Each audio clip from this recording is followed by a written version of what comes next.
மத்திய அரசின் மாட்டிறைச்சி தடையை ஏற்க முடியாது என்று புதுச்சேரி அரசு தெரிவித்திருக்கிறது. இதுகுறித்த கூடுதல் தகவல்களை நமது செய்தியாளர் ரஹ்மானிடம் கேட்டறியலாம். ரஹ்மான், மாட்டிறைச்சி விவகாரம் தொடர்பாக புதுச்சேரி அரசுடைய நிலைப்பாடு என்ன? இது தொடர்பாக புதுச்சேரி அரசு என்னென்ன கருத்துக்களை முன் வச்சிருக்காங்க? வேதவள்ளி, புதுச்சேரி சட்டமன்றத்தின் பட்ஜெட் கூட்டத்தொடர் இன்று காலை தொடங்கியது. கூட்டத்தொடரின் போது உறுப்பினருடைய கேள்விக்கு பதிலளிக்கும் நிகழ்வு நடைபெற்றது. இந்த நிலையிலே உறுப்பினர்கள் அனைவரும் மத்திய அரசு கொண்டு வந்திருக்கக்கூடிய இந்த மாட்டு இறைச்சி தடை சட்டத்திற்கு எதிர்ப்பு தெரிவித்து அனைத்து கட்சி உறுப்பினர்களும் பேசினார்கள். ஏனென்றால் இது மக்களுடைய உணர்வுகளை பாதிக்கக்கூடிய ஒரு விஷயமாக இருக்கின்றது. ஆகவே இதை அனைத்து மாநிலங்களும், அதாவது குறிப்பாக கர்நாடகா, கேரளா உள்ளிட்ட மாநிலங்கள் இதற்கு எதிர்ப்பு தெரிவித்திருக்கின்றன. ஆகவே புதுச்சேரி அரசு இதன் மீது எந்த நடவடிக்கை எடுக்கப் போகிறது என்று அனைத்து உறுப்பினர்களும் கேள்வி எழுப்பினார்கள்.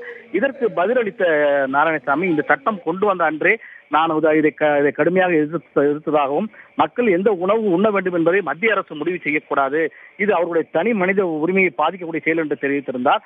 ஆகவே இதைத் தொடர்ந்து, அதாவது புதுச்சேரியை பொறுத்தவரை பிரெஞ்சு கலாச்சாரத்தில் உள்ளவர்கள், புதுச்சேரியில் ஏராளமான பிரெஞ்சு மக்கள் வாழ்கின்றார்கள். இவருடைய உணவை பொறுத்தவரை பெரும்பகுதி இந்த மாட்டு இறைச்சி இருக்கின்றது. ஆகவே இந்த சட்டம் புதுச்சேரியுடைய பிரெஞ்சு கலாச்சாரத்து மக்களுக்கு ஒரு மிகப்பெரிய ஒரு பாதிப்பை ஏற்படுத்துவதாக இருக்கின்றது. ஆகவே மத்திய அரசு தன்னிச்சையாக கொண்டு வந்த இந்த சட்டத்தை ஏற்றுக்கொள்ள முடியாது. ஆகவே இந்த சட்டத்தை புதுச்சேரி மாநிலத்தில் நடைமுறைப்படுத்த விடமாட்டோம் என்று திட்டவட்டமாக பேரவையில் அறிவித்தார்.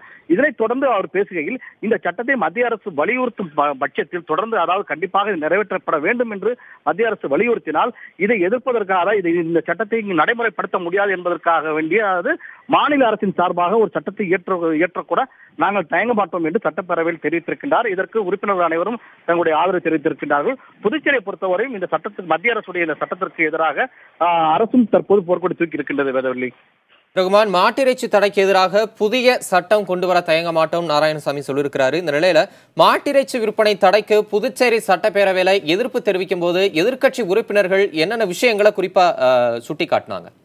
அதாவது எதிர்கட்சி உறுப்பினர்களை பொறுத்தவரை, அதாவது புதுச்சேரியில் பலதரப்பட்ட, புதுச்சேரி மாநிலத்தில் பலதரப்பட்ட மக்கள் இங்கு வசிக்கின்றார்கள்.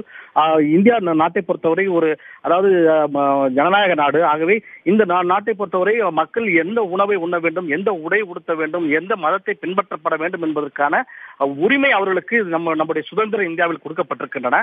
ஆகவே அந்த சுதந்திரத்தை பேணுவதும் வகையிலே இந்த கொண்டு வரப்பட்ட சட்டமானது முற்றிலும், அதாவது ஜனநாயகத்திற்கு விரோதமான ஒரு சட்டமாக இருக்கின்றது என்று ஒவ்வொரு உறுப்பினர்களும் குறிப்பிட்டார்கள்.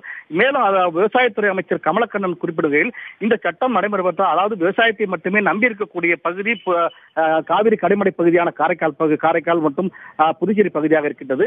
ஆகவே இந்த சட்டம் நடைமுறைப்படுத்தப்பட்டால் விவசாயிகள் கடுமையாக பாதிப்பார்கள். விவசாயிகளுடைய பாதிப்பு என்னென்றால், கடந்த காலங்களில் விவசாயிகள் பல்வேறு வகையில் துன்பப்பட்டு இருக்கின்ற நிலையிலே தற்போது இந்த சட்டம் என்பது விவசாயிகள், அதாவது அவர்களுடைய வாழ்வாதாரம் என்பது இந்த கால்நடைகளை அவர்கள் வளர்த்து விற்று அவர்களுடைய வயிற்று பிழைப்பை நடத்தி வருகின்றார்கள். இந்த சட்டம் கொண்டு வரப்பட்டால் விவசாயிகளுடைய ஒட்டுமொத்த வாழ்வாதாரம் பாதிக்கப்படும். ஆகவே இதற்கு அரசு உடனடியாக முடிவு காணப்பட வேண்டும். மேலும் இதற்காக ஒரு சட்ட தீர்மானத்தை கொண்டு வர வேண்டும் என்றும் அவர் வலியுறுத்தினார். இதன் பின்பே தற்போது முதலமைச்சர் இந்த அறிவிப்பை சட்டப்பேரவையில் தற்போது வெளியிட்டிருக்கின்றார்.